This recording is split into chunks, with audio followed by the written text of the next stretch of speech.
Olá a todos, pois é, cá estamos de volta, o Deus no Comando está aqui para mais uma série de entrevistas e eu podia já dizer-vos aqui a lista de pessoas convidadas, quem é que vocês vão ouvir no futuro, mas assim não tem piada, pois não, vamos um a um, assim é que tem que ser neste podcast, já sabem, se ainda não o fazem têm que começar a seguir este canal no YouTube ou então o Spotify, o canal no Spotify, porque podem acompanhar todas as entrevistas, há 29 entrevistas para ouvir, esta é a 30ª e a de hoje, esta de que estou a falar, faz-se com um ator que já passou pelos 3 canais e também faz séries e novelas, enfim, faz muita coisa e vocês conhecem de certeza. Chama-se Lucas Dutra. E o apelido Dutra também devem conhecer por causa da Laura, que também é atriz e também vamos falar sobre ela nesta conversa. Enfim, está tudo dito, o resto vai ele dizer nesta grande conversa, a primeira conversa da 4ª temporada do Deus no Comando, faz-se com Lucas Dutra.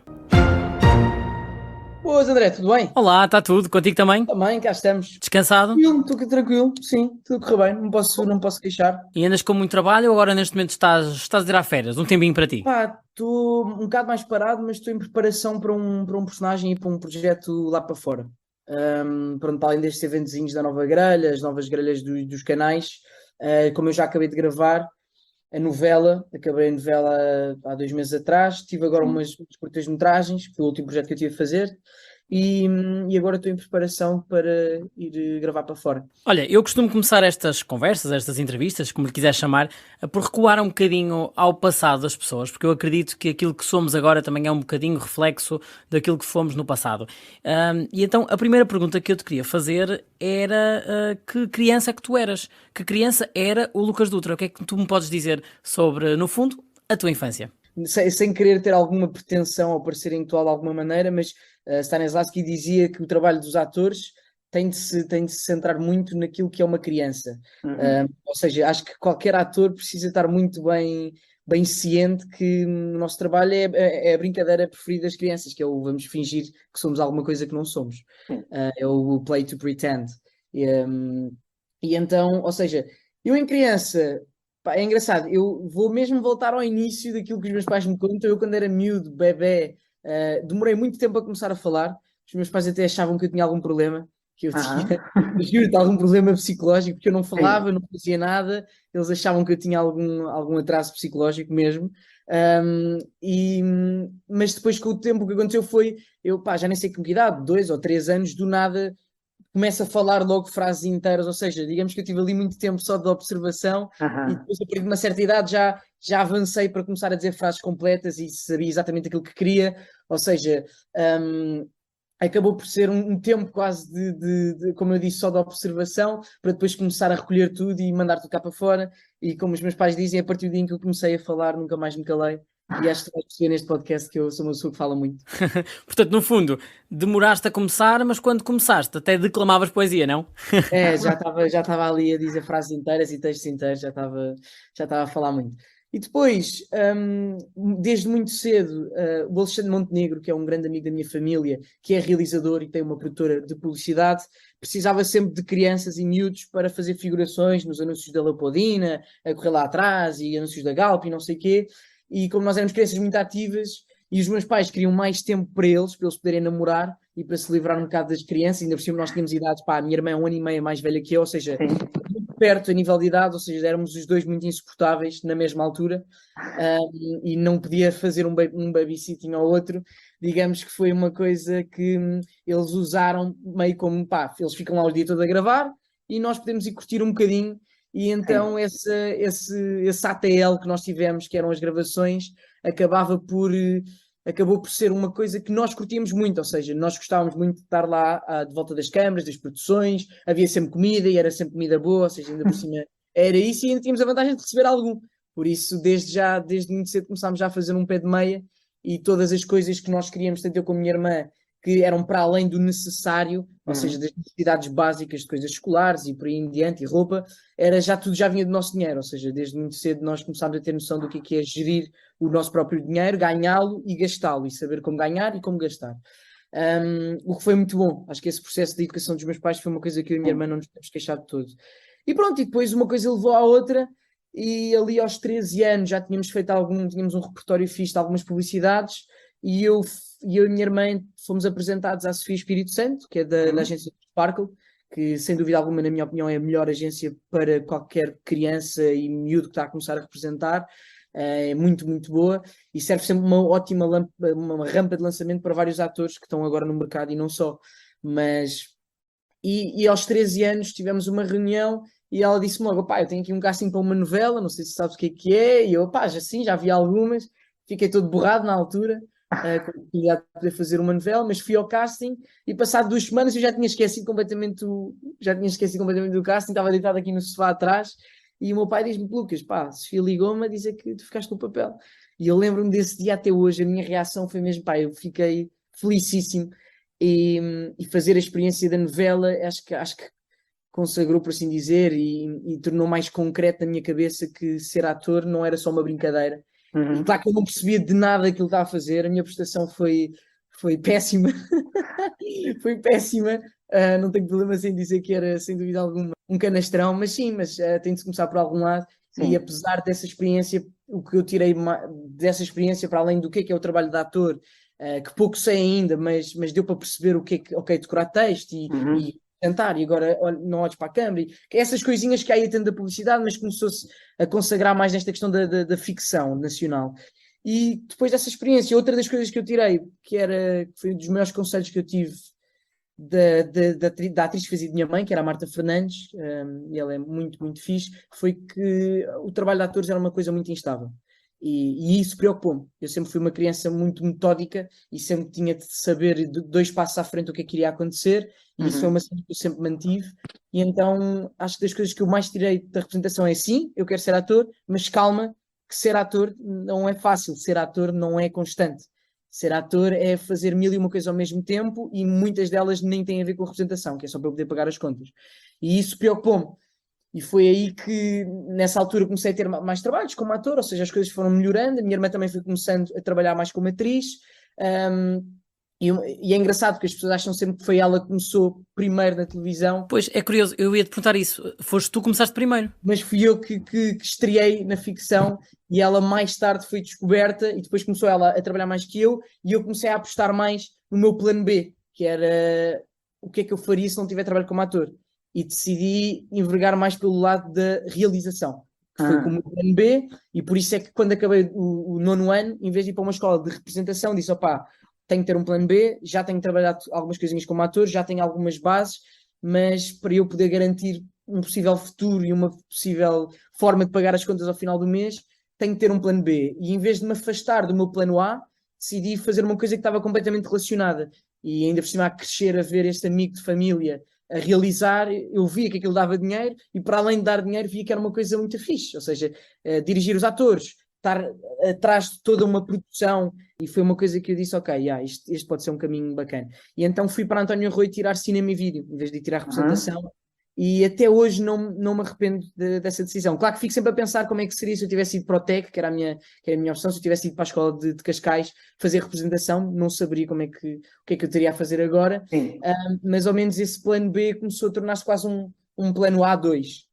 E agora, muito sinceramente, não me consigo ver apenas numa carreira de ator, almejo também ter uma carreira de realizador e poder intercalar entre as duas coisas e fazer as duas ao mesmo tempo, se tiver a capacidade para isso. Pois já percebi que ao longo do tempo te foste apaixonando aqui por outras vertentes que não só a representação. Mas se calhar voltando aqui um bocadinho à tua infância, quando te faziam aquela pergunta chatinha que é o que é que queres ser quando fores grande, o que é que tu respondias às pessoas? Eu dizia mesmo, eu quero ser grande, eu quero ser alto, porque eu sempre fui mini, eu tenho 1,77 m. E essa era uma das respostas em forma de piada que eu dizia, que realmente não era só piada. Eu gostava, quando era miúdo, quando era muito miúdo, sempre tive um bocado de complexos desta questão de parecer mais novo. E acho que aí é que o lado profissional veio mudar muito esta forma de ver, que é o facto de eu conseguir trabalhar como ator e o facto de eu parecer muito mais novo. Pá, eu lembro-me, eu na altura tinha, sei lá, 14 anos, quando fiz a minha, ou 13 ou 14 anos, quando fiz a minha primeira personagem, e a personagem tinha 9 anos. E tu vais ver as fotografias e dizes, não, este gajo não tinha 14 anos. Ou seja, uma das razões pela qual eu comecei no mundo da representação era a aparência física, porque as pessoas não se enganem, a aparência física está completamente ligada ao trabalho do ator. É um dos critérios. E o facto de eu ser baixinho e parecer mais novo e parecer muito novo foi uma vantagem e até hoje continua a ser uma vantagem. E eu aí, quando as pessoas me chamavam, tens cara de bebê, pois, e eu dizia, ok, mas isso é o meu ganha-pão. E esta cara de puto é o meu ganha-pão. E é o que me permite a mim, com a idade que tenho, já ter poupanças. Coisa que a maior parte dos miúdos da minha idade não tinham. Ou Verdade. seja, eu comecei a virar um bocado aí, comecei a virar um bocado as coisas a meu favor, e acho que a representação veio muito ajudar-me nesta questão da confiança.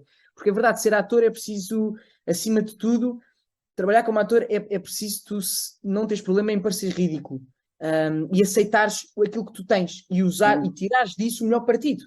E eu comecei a tirar o melhor partido do facto de parecer novo, o facto de parecer a ser baixo e parecer mais novo. E então foi uma coisa que eu comecei não só a aceitar, mas como usar como pedra de arremesso, quase. Sempre que. Por isso eu posso dizer, eu nunca sofri bullying, por assim dizer, de ser baixinho e de parecer novo. Eu sempre tive esta vantagem de poder, ou seja, não me calava e respondia, ok, sou realmente tenho cara de bebê, tenho 1,20 m, tenho 1,30 m, mas já estou a trabalhar. Mas isso está de trabalho. Trabalhar com estes atores e já estão claro que em puto é óbvio que não havia qual modéstia e sem dúvida alguma que era um puto sem dúvida alguma convencido, mas usava o lado de ser convencido como o meu escudo, como a minha defesa. Mas estavas-me a dizer esta pergunta de quando me perguntavam o que é que eu quero quando... Para mim isso nunca foi uma pergunta chata, ou seja, perguntarem-me o que é que eu quero ser quando for grande nunca foi uma pergunta chata, porque eu desde puto, como comecei muito cedo, apontava já para isto, dizia sempre, eu acho que quero ser ator.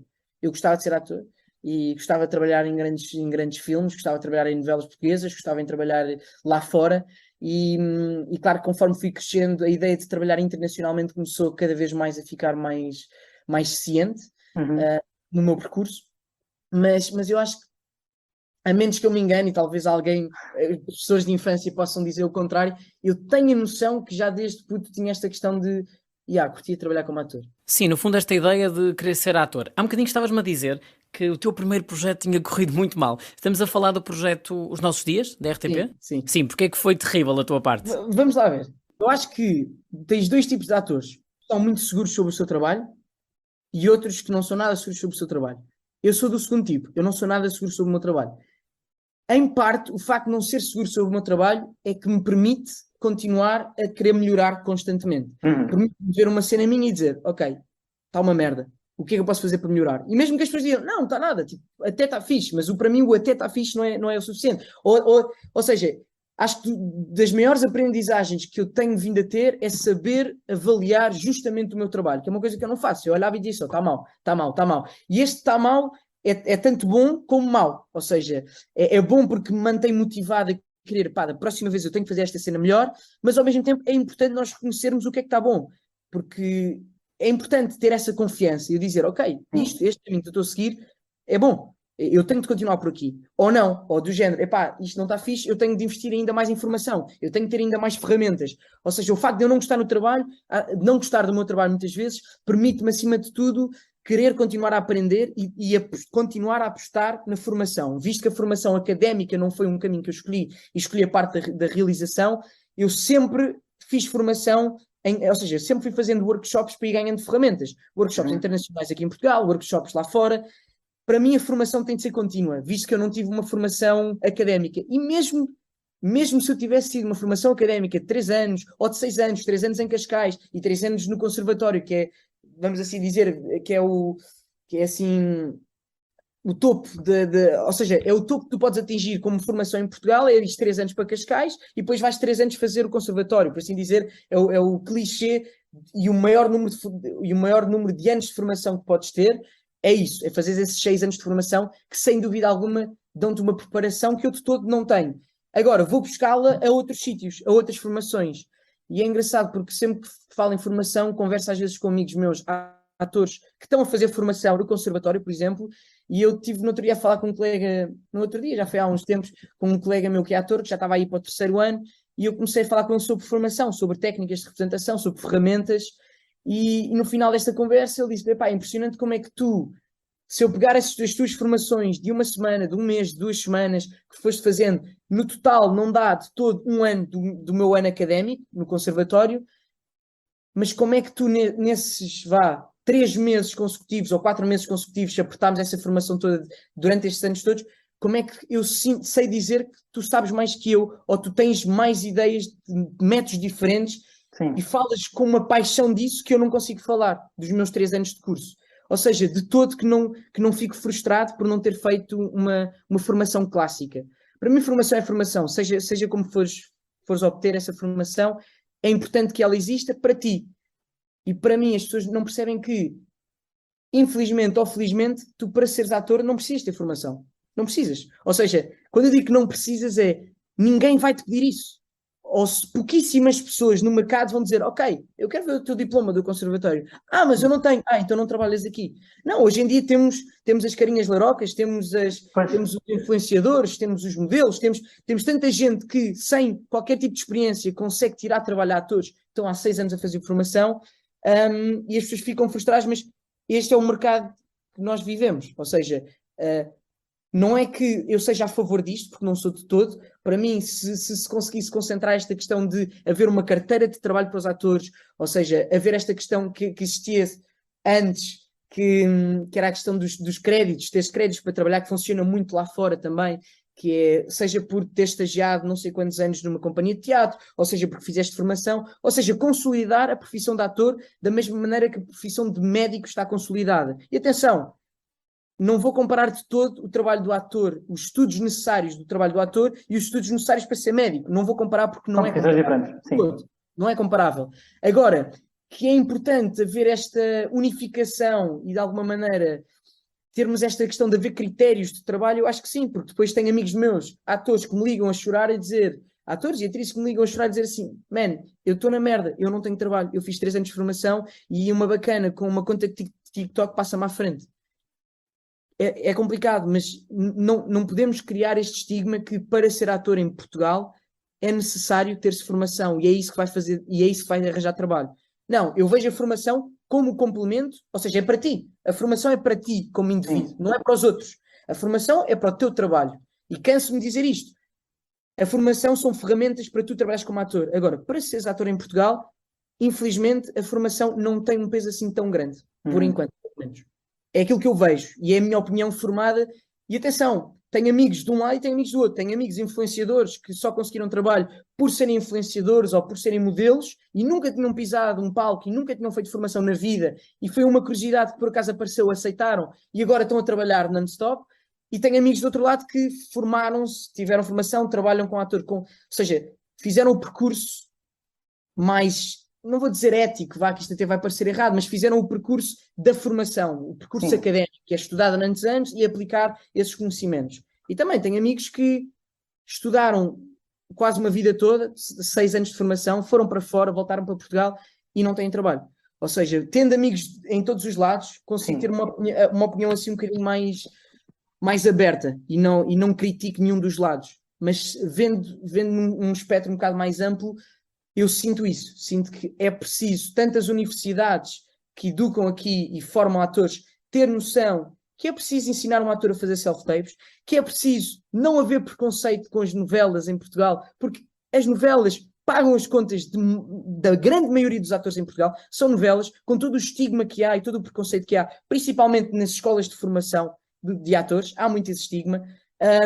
E depois, acima de tudo, é preciso perceber que as redes sociais e a forma como um ator se vende torna-se importante hoje em dia. Ou seja, eu acho que não vou dizer que um ator tem de ser um TikToker ou tem de ser um Instagrammer, de longe, mas ele tem de saber se vender.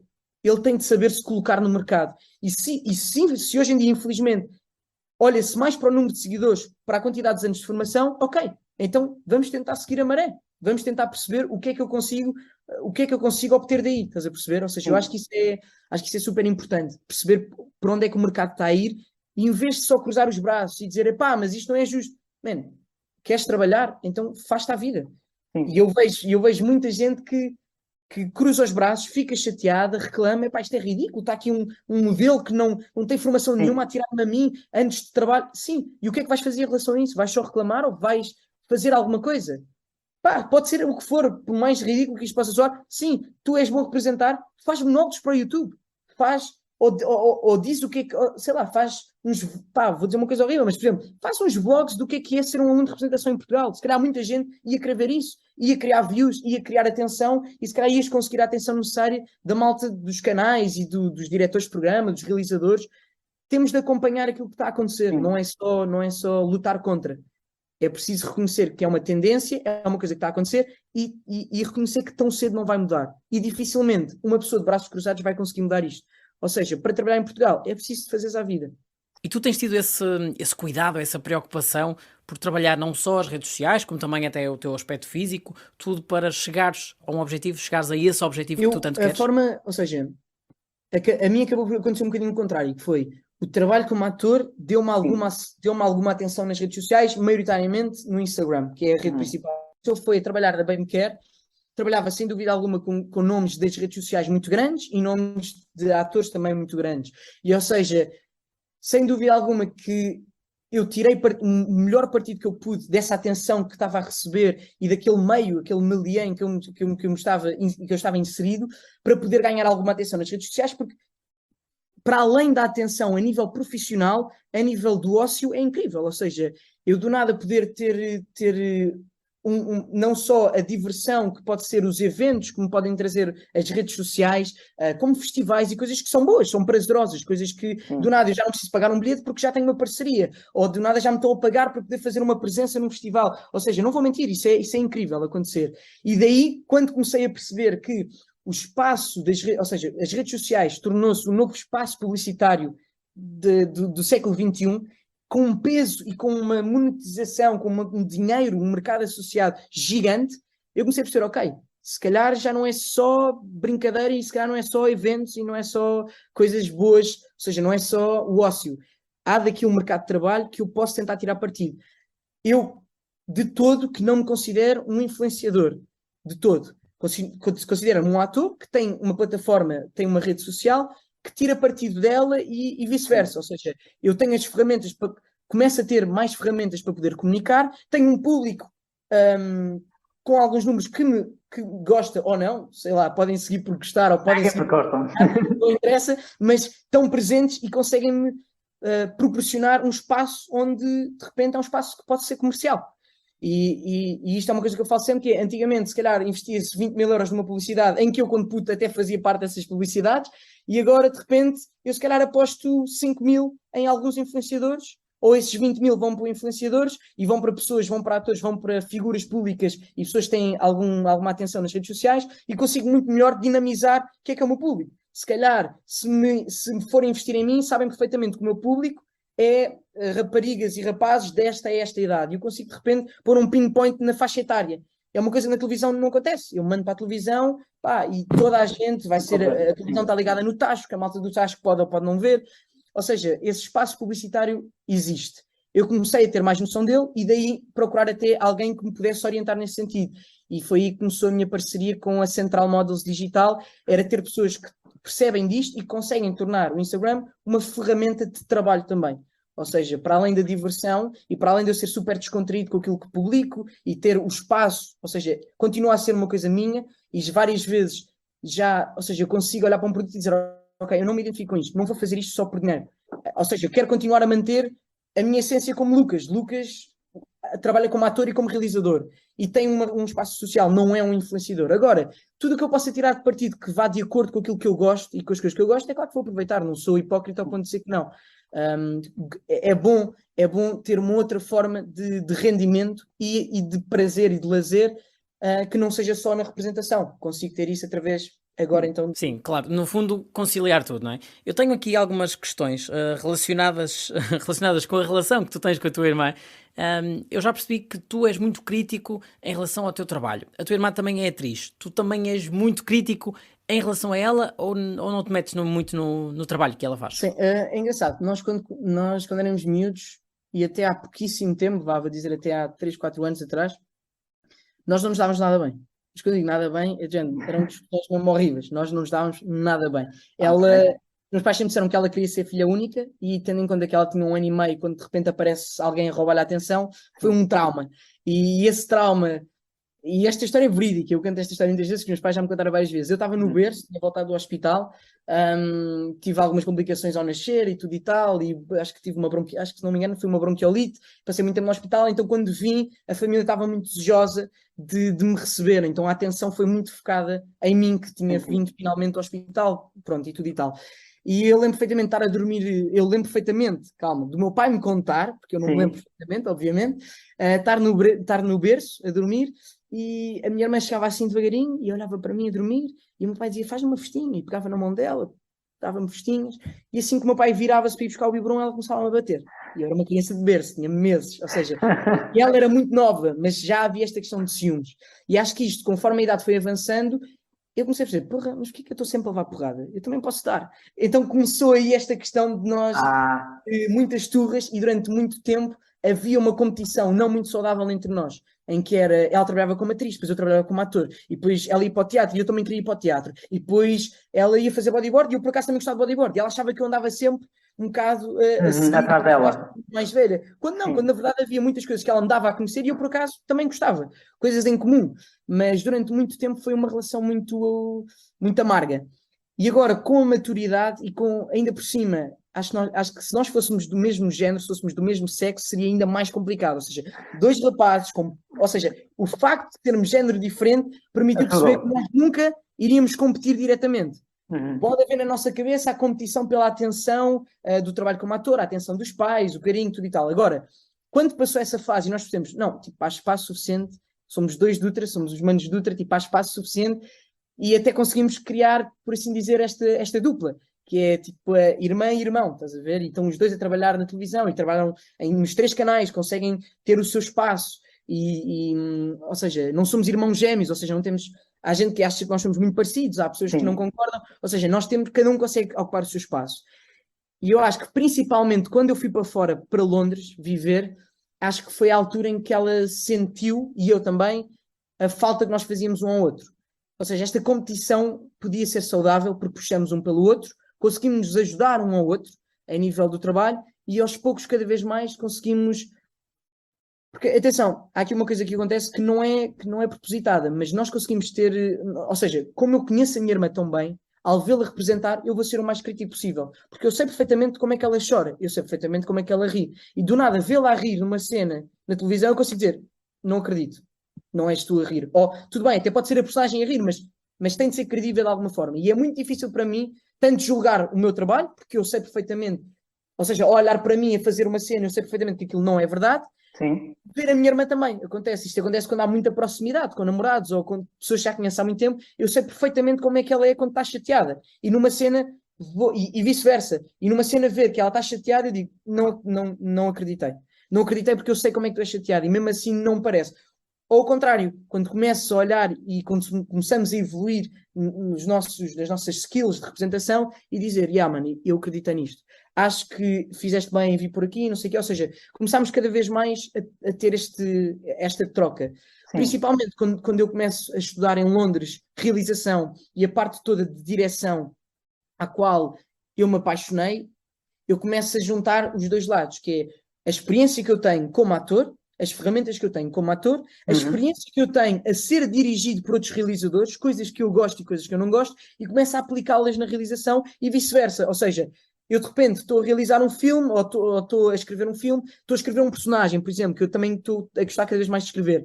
De repente eu escrevo o personagem como escritor, mas como ator que poderia representar aquela personagem. E nessa altura a nossa relação começou a melhorar porque eu comecei a dirigir cada vez mais e sem ter problemas, comecei a dirigir melhor. Ou seja, comecei a ter uma capacidade de olhar para uma cena e dizer, ok, eu como ator faria isto assim. Então, pá, esta é a minha opinião, mas, por exemplo, a fazer self-tapes, a dar contra-cenas self-tapes, que é uma coisa que eu tenho feito ultimamente e tem corrido muito bem a várias pessoas que eu tenho ajudado, tanto para mim, porque eu aprendo muito e aprendo como tentar comunicar, como para essas pessoas que conseguem, muitas das vezes, ficar até com os personagens e com os papéis. E é muito bom para mim ver isso reconhecido, poder ajudar amigos e de repente eles ficam com o papel e eu, pá, ok, isto funcionou. Eles curtiram desta proposta que nós fizemos. Eles curtiram da maneira como dissecámos o texto e vimos quais são as intenções do personagem, qual é o arco do personagem, quais são as motivações, tu vens de onde, tu vais para onde, quem és tu? E fazer essa desconstrução que nas formas que, em geral, por exemplo, eu nunca vi falar disso relativamente a self-tapes em nenhuma escola de formação de atores em Portugal. Género, como fazer uma self-tape. É uma cena que vejo bem lá fora, nas formações lá fora, em Londres, em cursos que eu fiz lá fora, cada vez mais é uma coisa muito ciente, que é como fazer self-tapes, que é a nova forma de tu poderes apresentar o teu trabalho. E basicamente é uma coisa que em Portugal ainda aos poucos estamos a ganhar este hábito de já não existem quase castings presenciais, é tudo por self-tape. E como é que um ator de repente tem de treinar as linhas de olhar, a luz, a câmara, o que é que eu estou a usar para filmar? Ou seja, há muitas coisas por trás que é preciso saber. E para mim, isto já devia estar na agenda escolar de uma escola de representação, sem dúvida alguma. Mas como estava-te a dizer, antes de divagar tanto, basicamente a questão, quando eu comecei a dirigir mais, a minha irmã também começou-me a ouvir mais na parte dos trabalhos que ela fazia como atriz, o que foi fixe, que era ela fazia uma self-tape, ou pedia-me, pá, consegue-me ajudar a dirigir nesta self-tape? E se eu tivesse essa disponibilidade, íamos lá e ajudava. E de repente vou fazer... E claro que ao início há sempre aquela questão de orgulho, que é, de repente, eu sou irmão, sou o mais novo, de repente estou-lhe a dizer a ela como é que eu sinto, ou estou a dirigi-la a ela. Ou seja, claro que ao início há um bocado essa fricção, e ainda não é uma coisa muito constante que nós façamos, porque ela precisa se distanciar do facto de sou o irmão mais novo para ele estar-me a dirigir, ele está-me a dar algumas ideias por onde ir, e eu tenho, ou deixa-me tentar ouvi-lo, estás a ver? Essa questão do aceitar a ajuda. Cada vez mais tem sido uma coisa que tem acontecido.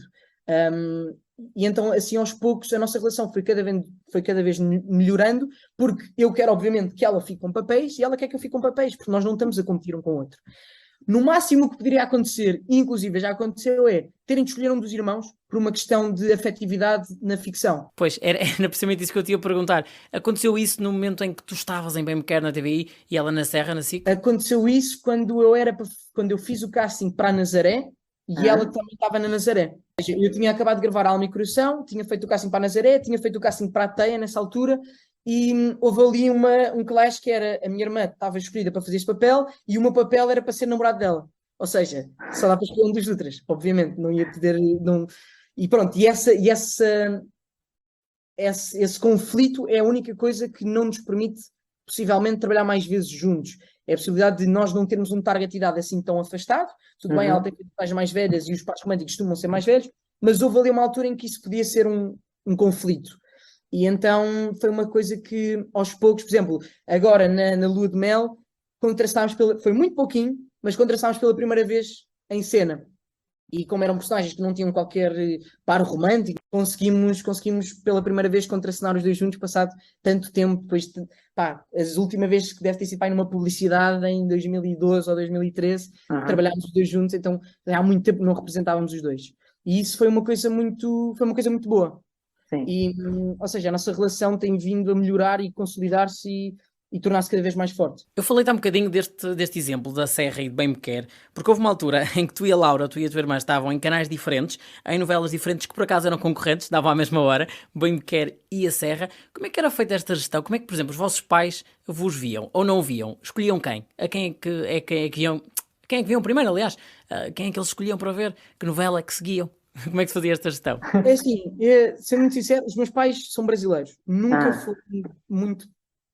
foram muito de ver novelas, de papar novelas, mas como é óbvio, sempre quiseram acompanhar muito o nosso trabalho.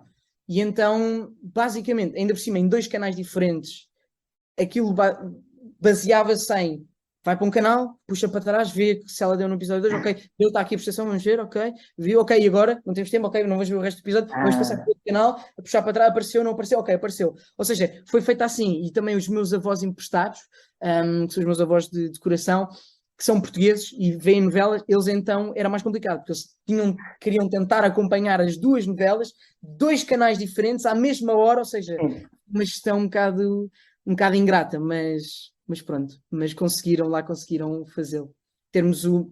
É óbvio ficamos sempre felizes de ter as nossas famílias, as pessoas que nós amamos, a ver o nosso trabalho.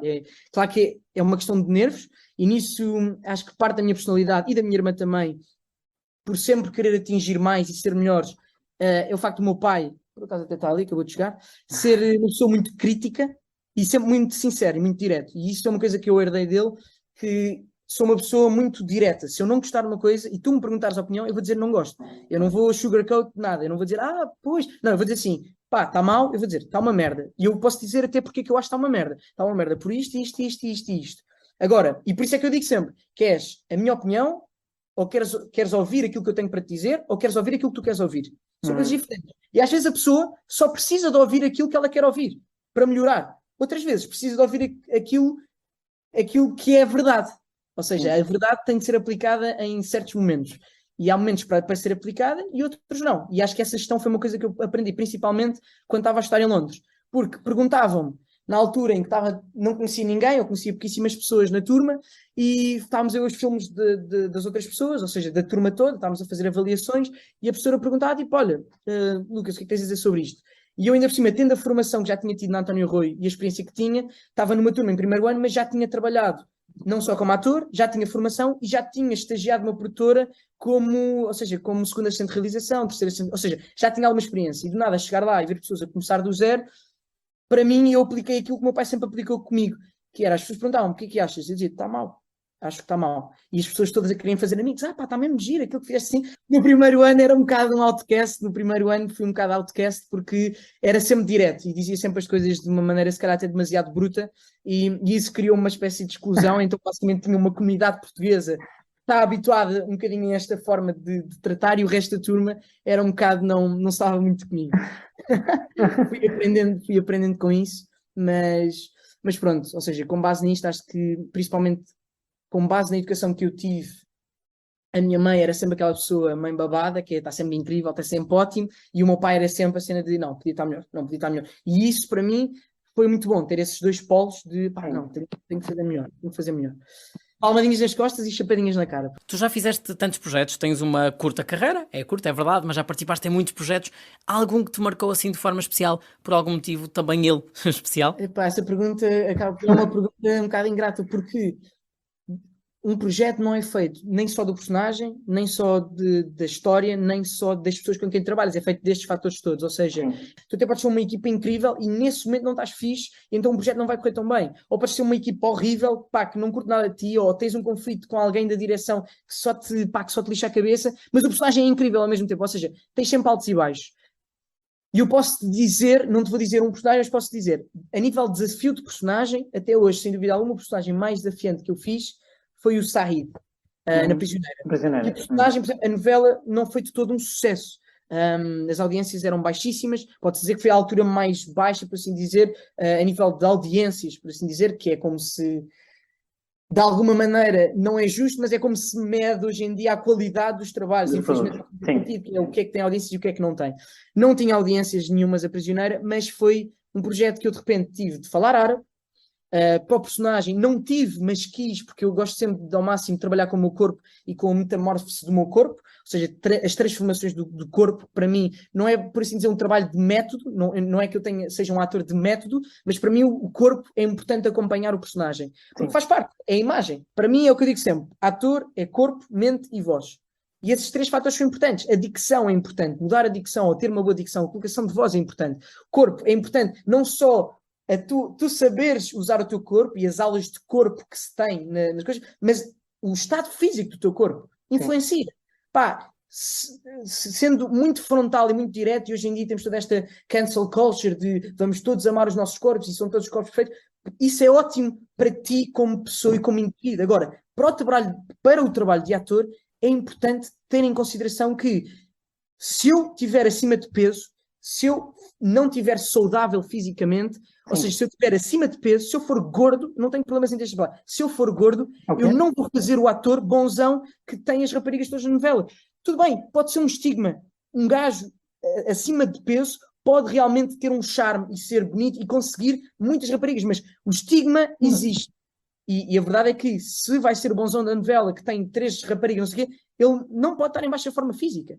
Ou ao contrário. Ou seja, de repente eu sou um gajo agarrado à heroína. Ou por acaso até fiz uma personagem, não posso revelar muito, mas em que quiseram combater um bocadinho o estigma. Mas isto foi uma vontade própria a nível da criação, a nível do processo criativo. Mas se eu de repente, e neste caso, eu sou um refugiado, da novela do Said, eu de repente sou um refugiado, foram buscar a uma cidade fictícia que era Al-Aradi, que era como se fosse o Médio Oriente, e de repente estou numa tenda de refugiados, onde já passei por muita coisa, em que a comida é escassa, eu não posso estar acima de peso, eu não posso ter aquela barriguinha, tudo bem, posso não ser, eu nunca cheguei, quando era miúdo sim, cheguei a ser gordo, eu não tenho problemas em admitir, mas que deixei de fazer tanto desporto e gostava Sim. muito de comer e continuo a gostar, e agora estou a aprender a gerir as duas coisas, mas eu de repente não posso, sair da alma e coração, e tinha assim barriguinha, pá, não podia ter essa barriguinha. E de repente para este projeto, que é uma coisa que tinha de acontecer muito rápido, tive de tentar ao máximo queimar massa gorda e massa muscular, ou seja, não Fazer é essa só, transformação. de repente quer ficar todo bonzão, não, tive de perder massa muscular também, tive de fazer esse trabalho, e em Portugal ninguém te pede essas coisas porque também não te pagam. Ninguém diz assim, eu vou-te pagar 6 meses no ginásio, ou são poucos os projetos que isto acontece. Tudo bem, agora com a Netflix em Portugal isto se calhar está a mudar, mas projetos de ficção nacional é raro os momentos em que eles dizem assim, eu vou-te pagar as aulas de PT, eu vou-te pagar para tu perder 5 quilos e isto tem de acontecer. Não, parte de ti. Eles não Sim. pedem, eles dão-te a entender. Da mesma forma que, de repente, eu estou a fazer a lua de mel e estou a ler a personagem, e é uma personagem cómica, sim, é uma personagem que eu decidi criar um gajo mitra, um gajo guna, porque achava que se enquadrava no contexto familiar e no contexto social desta personagem, mas num dos episódios que eu li logo dizia lá que ele vai fazer um concurso de bodybuilding, por assim dizer, de show-off, e ganha o concurso. Tudo bem. E eu tive de trabalhar para isso. Não quer dizer que fiquei um super bodybuilder, mas tive de ter esse cuidado. E de repente, com o trabalho que tive com o meu PT, com o Rui Martins, foi um trabalho especializado. Encontrei alguém, nessa altura eu comecei a trabalhar com o Rui, e foi um trabalho incrível, que foi bem específico. Já tinha trabalhado noutros projetos, e neste foi mais específico. Foi, Rui, pá, estou a voltar de Londres, estive em Londres a trabalhar como realizador, ou seja, a minha forma física ficou mais descuidada, e temos literalmente 2 meses para fazer isto acontecer.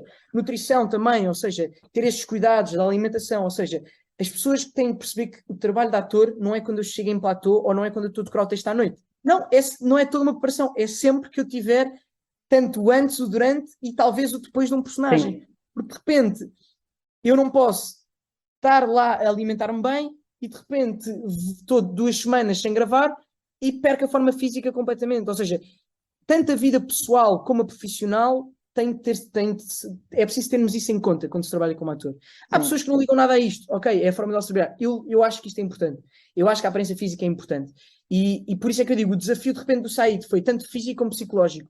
Numas personagens é mais físico, noutras é mais psicológico. Por exemplo, no Zé Maria, quando fiz na Alma e Coração, eu de repente era um puto que sofria bullying, era um puto muito agarrado ao computador, por assim dizer, um clichê, um arquétipo de um nerd, e de repente sofre bullying e do nada vira boneca, sou apadrinhado por um grupo neonazi e de repente sou racista, sou homofóbico, coisas que eu não sou. Eu estudei na António Rui, não uso isto como aquela questão de não sou porque estudei na António Rui, não é nada disto. Mas de repente eu estudei, para terem noção, a António Rui era literalmente fim de semana, dia sim, dia não, listas eram desfiles de drag queens, era uma cena incrível, era desfiles do gay pride, LGBT, ou seja, foi uma coisa que sempre teve na minha educação. Meus pais sempre tiveram uma cabeça muito liberal, por assim dizer, e sempre foi uma coisa que para mim, pá, do nada fazer um personagem que entra num bar gay e espanca toda a gente, é uma dificuldade. É uma dificuldade eu ter de chamar paneleiro a alguém, sabendo que aquilo é insultuoso e sabendo que, mesmo sendo esse o objetivo narrativo da ficção, eu sei que alguém lá em casa vai ouvir e já ouviu aquilo e já se sentiu ofendido. Ou seja, é esse desafio. E de repente fazer uma análise sobre racista e dizer que aquele gajo é um preto. Ou seja, e dizer isto com uma conotação má. Ou seja, é complicado. É complicado. Ou seja, o desafio do trabalho do ator é isso. E pá, eu dou um exemplo engraçado que eu a ver em entrevistas, por assim dizer, que era o Jamie Foxx e o DiCaprio quando estavam a filmar o Django. Pá, o DiCaprio dizia, pá, eu não consigo te chamar nigger, tipo, é muito complicado para mim dizer-te essa palavra, é muito difícil para mim dizer-te isso. E o Jamie Foxx disse, pá, faz parte do personagem. Eu não sou Jamie Foxx, tu não és o DiCaprio, tipo, isto está parte da narrativa, tu não és meu amigo. E a partir desse dia, o DiCaprio não falou mais com o Jamie Foxx. Ou seja, ele teve de assumir que sempre que tivessem em platô, ele não era amigo, a ponto de nem sequer falar com ele. Sim. Para poder ter esta capacidade e distanciamento, conseguiu chamar nigger quando fosse necessário.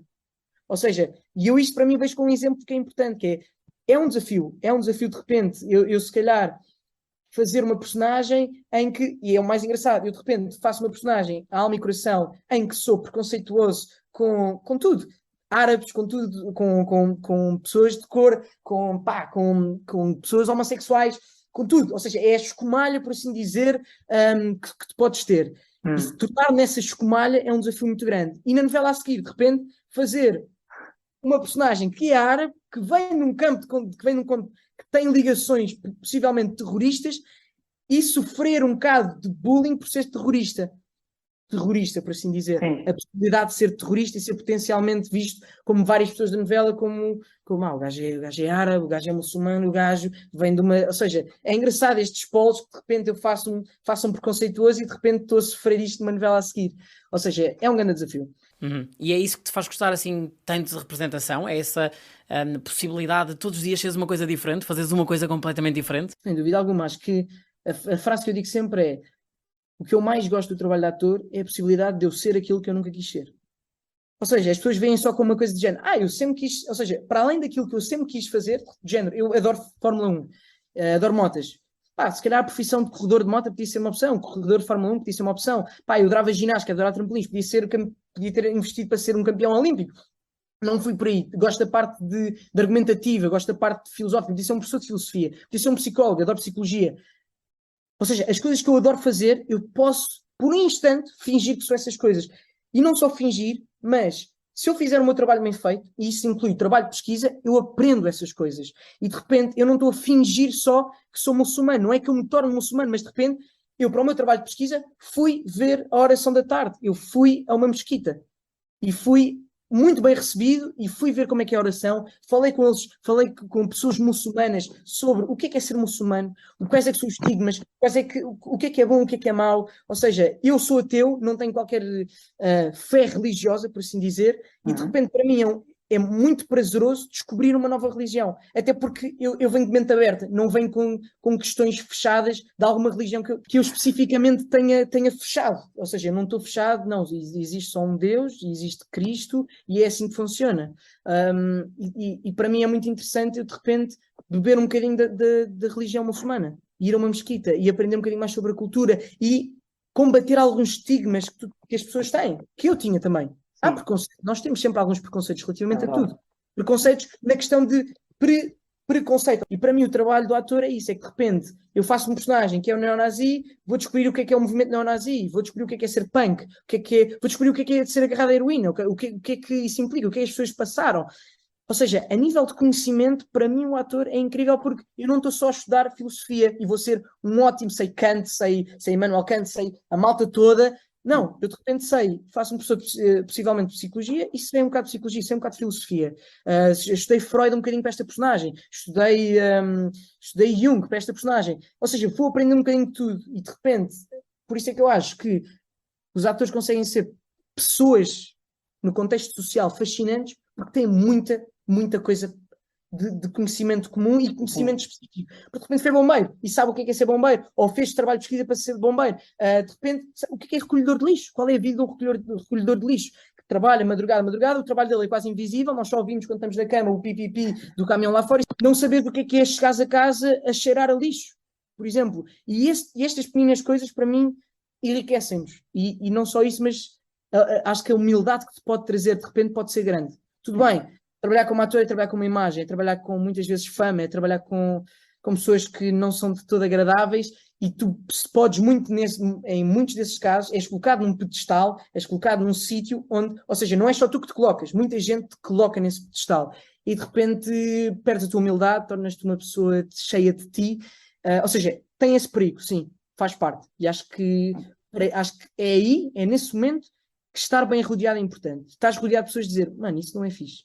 Mano, isso foi super convencido. Mano, não estou a curtir desta tua atitude relativamente a isso. Acho que é isto e isto e isto.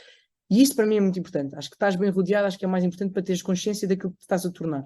Sendo tu um ator que, pelo que eu fui percebendo, te agarras tanto e te dedicas tanto à personagem, custa-te muito quando a tens que matar, quando te tens que afastar da personagem e deixar um projeto? Ou facilmente tu dás a volta e passas para o próximo projeto e para a próxima personagem? Eu trabalho maioritariamente em novela. Sabes que vais fazer a novela 2 meses antes, começas a ensaiar quanto muito um mês antes, tens 5, 6 ensaios no máximo, não tens muita descrição sobre o teu personagem, não tens os episódios todos, não é uma obra fechada, ou seja, não tens noção do teu arco de personagem e pouco sabes sobre o personagem. Então, de repente, tens nada para poder criar, atenção, Provável. tens o acompanhamento da direção e a coordenação do projeto, está lá para isso, só que é difícil ainda assim, porque nem eles sabem, ou pouco sabem, o que é que vai ser a footage. Tem algumas ideias, e eu de repente tenho que pegar nestas ideias vagas e dizer, epá, para a semana estou a gravar e está aqui. Por isso é que os primeiros episódios que tu gravas no novela são muito ingratos e frustrantes, porque eu não sei bem o que é que eu estou a fazer. Ou seja, eu estou, ok, para mim a postagem é isto. De repente recebes uns episódios, vais gravar daqui uns dias e espera aí. Não, o gajo não é todo homofóbico, isto era uma piada. O gajo é super. Vou descobrir mais ou menos que o gajo até é gay, estás a ver? Ou seja, é bem engraçado como é que. E este imediatismo faz com que tu tenhas de ser rápido a agarrar e rápido a largar. O que é bom. Ou seja, acho que das coisas, se não estou em erro, aquilo que me disseram, das coisas que gostaram, posso estar a falar em erro, posso estar a falar sem saber, mas daquilo que gostaram muito também do trabalho da Daniela Melchior lá fora, era a capacidade que ela tinha e a velocidade, e muitas vezes é elogiado o trabalho do ator lá fora, de um ator português lá fora, principalmente porque em Portugal vives maioritariamente de novelas, é muito giro tu veres a surpresa que eles têm com a velocidade que é mudar. Porque de repente estamos a fazer um take numa novela, para já tens 3 takes, 4, pá. Não vamos ter a perder muito tempo, porque tempo é dinheiro. E de repente faz uma vez. Ok, ensaiamos, ensaiamos, vamos fazer mais uma vez. Ok, agora de repente, pá, eu sei que tu tinhas pensado na cena a chorar, mas eu acho que ele está mais apático. E vamos gravar. E é assim, e está.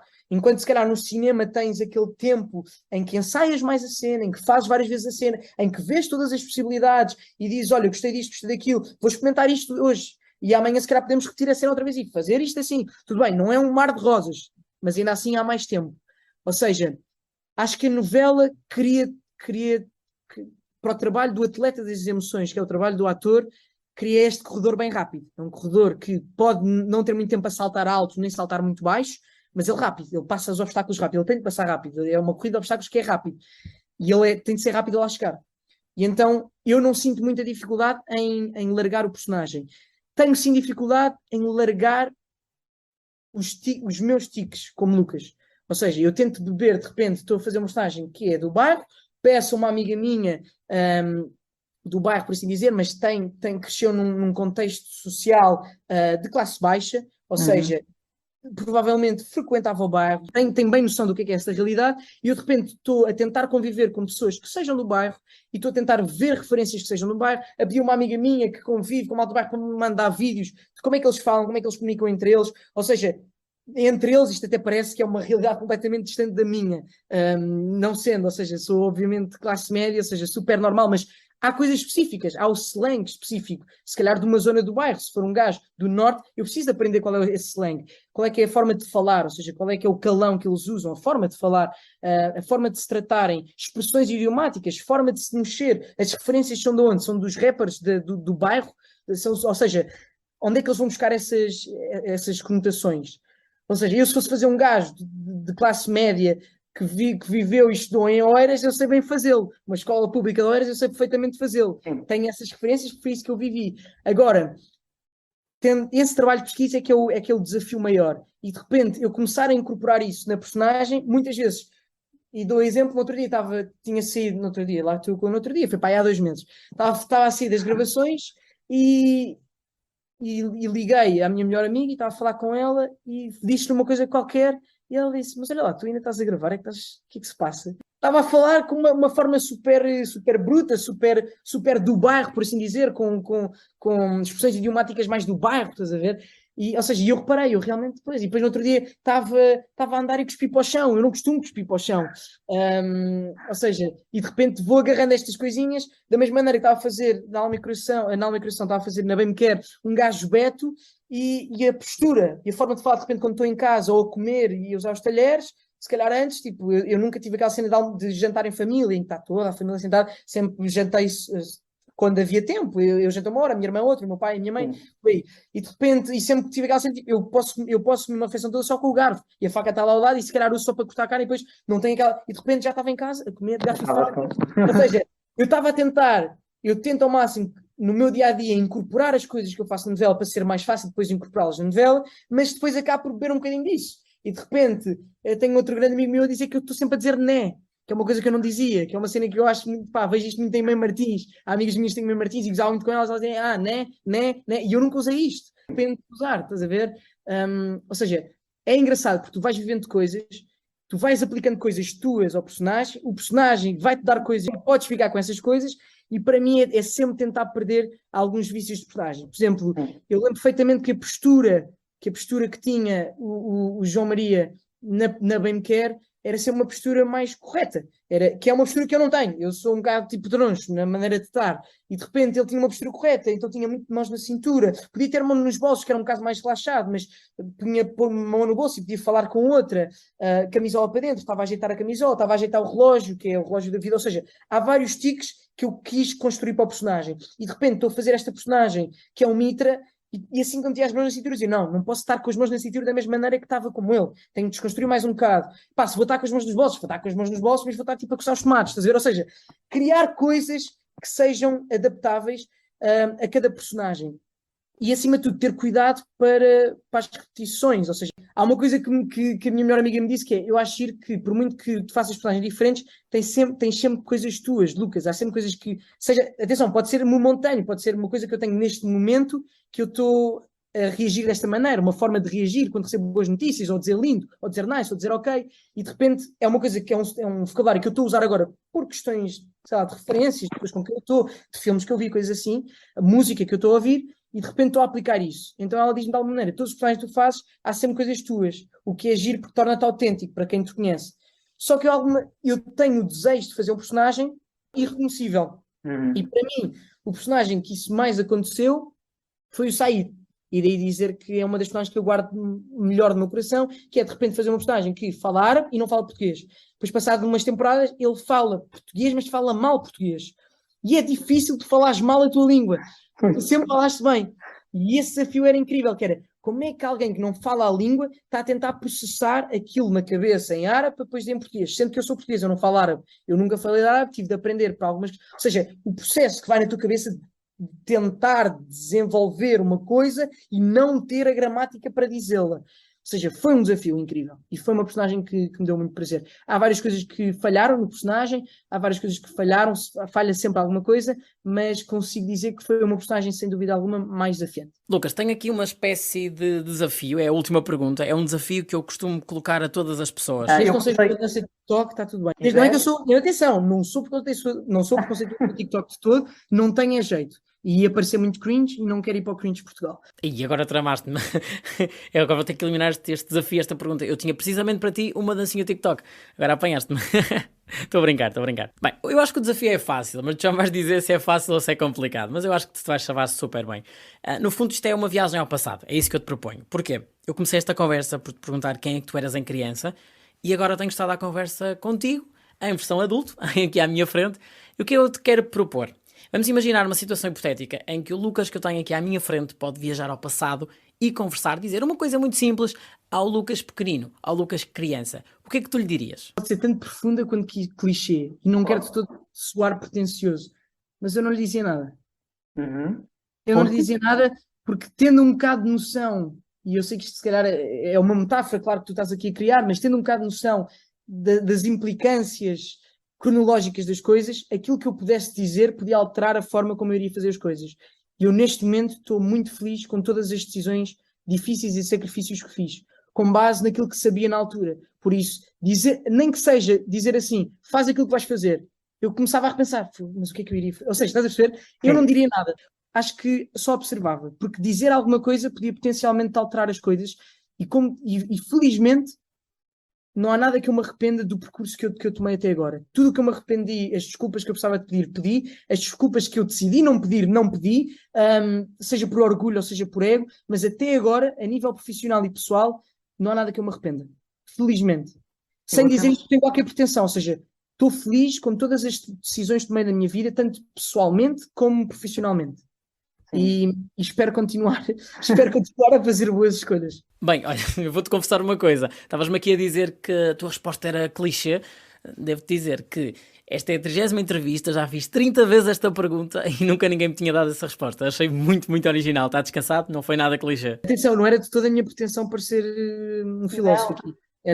Acho mesmo é que as Faz todo implicações sentido. disso deviam ser maiores. Não, faz todo sentido e acho que ninguém tinha lá chegado, até eu que já pensei nesta pergunta várias vezes, nunca tinha chegado a essa conclusão, foi incrível. Olha, Lucas, muito, muito obrigado por esta conversa. Obrigado eu, pá, eu disse, viste, falei muito, divaguei muito de uma questão que foi para a outra. Não, impecável, impecável, a sério. Pá, isto é quem eu sou e tão cedo não consigo mudar. Não, e era assim precisamente que nós queríamos te conhecer de forma genuína, conhecer o verdadeiro Lucas Dutra e deu para passar por todas as áreas, por todas as perguntas, ainda falamos muito mais do que aquilo que eu estava à espera. Lucas, foi absolutamente incrível, muito, muito, muito, muito obrigado. Obrigado, André. Igual, ser feliz. Um grande, grande, grande, grande abraço.